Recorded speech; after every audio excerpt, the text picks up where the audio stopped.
John McEnroe's raw talent and competitive spirit were already evident. Growing up in Queens, New York, he was a natural athlete, picking up tennis almost instinctively.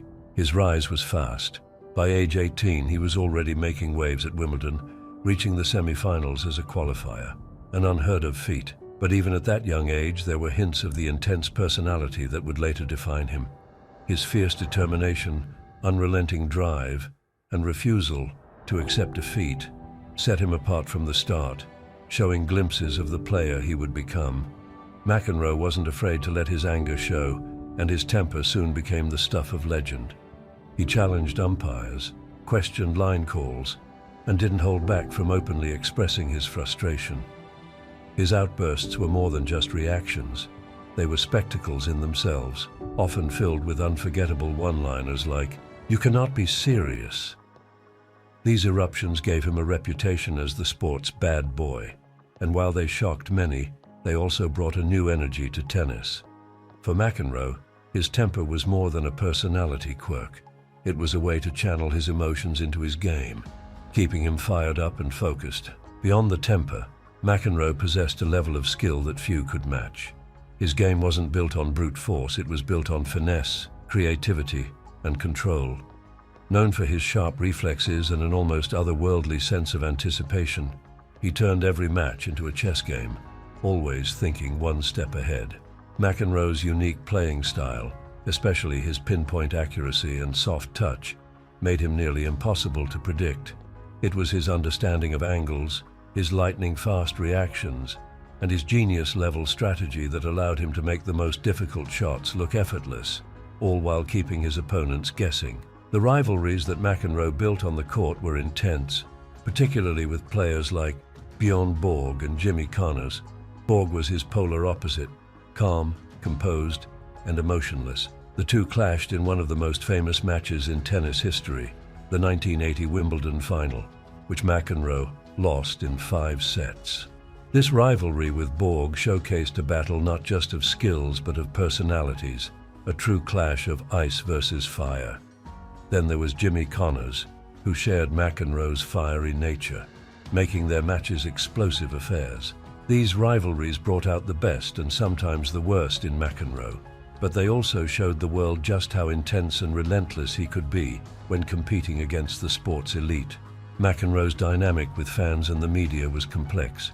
His fiery persona polarized audiences. Some admired his passion and drive, while others were put off by his antics. The media often painted him as a villain, criticizing his outbursts and rebellious behavior. But McEnroe's charisma couldn't be denied. He brought a level of excitement to the game that was irresistible, keeping spectators on the edge of their seats. Fans who appreciated his raw honesty and authenticity saw a side of McEnroe that was brutally real, making him both admired and reviled. It was this love-hate relationship that kept people tuning in, not just to watch him play, but to see what he would do next. While McEnroe's rage may have seemed like a liability, he knew how to use it to his advantage. His outbursts often threw opponents off balance, shifting the momentum of a match in his favor. Opponents never knew if his anger would explode or if he'd suddenly pull off a brilliant shot out of nowhere. McEnroe's mind games extended beyond his emotions. His intense presence and willingness to challenge anyone, even the officials, created an atmosphere of intimidation. This was part of his mental warfare, an unpredictable tactic that left opponents unsure of how to respond. He made them feel the pressure, taking control of the game both physically and psychologically. McEnroe's serve-and-volley game became his signature, a technique he turned into an art form. While many players focused on powerful baseline rallies, McEnroe perfected the serve-and-volley approach, charging the net right after his serve and putting his opponents under immediate pressure. His serve wasn't the fastest, but it was precise, setting him up for a perfectly timed volley. This unique style became synonymous with McEnroe's game and helped him dominate on faster surfaces like grass. His approach was as much about strategy as it was about skill, and it reshaped how the game was played, proving that finesse and touch could be just as effective as power.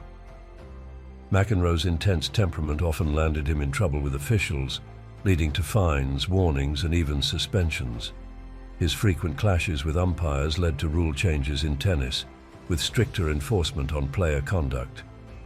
At the 1990 Australian Open, he was famously defaulted for misconduct, becoming the first player to be ejected from a Grand Slam match for his behavior. These incidents, while damaging to his reputation in some circles, never seemed to deter him.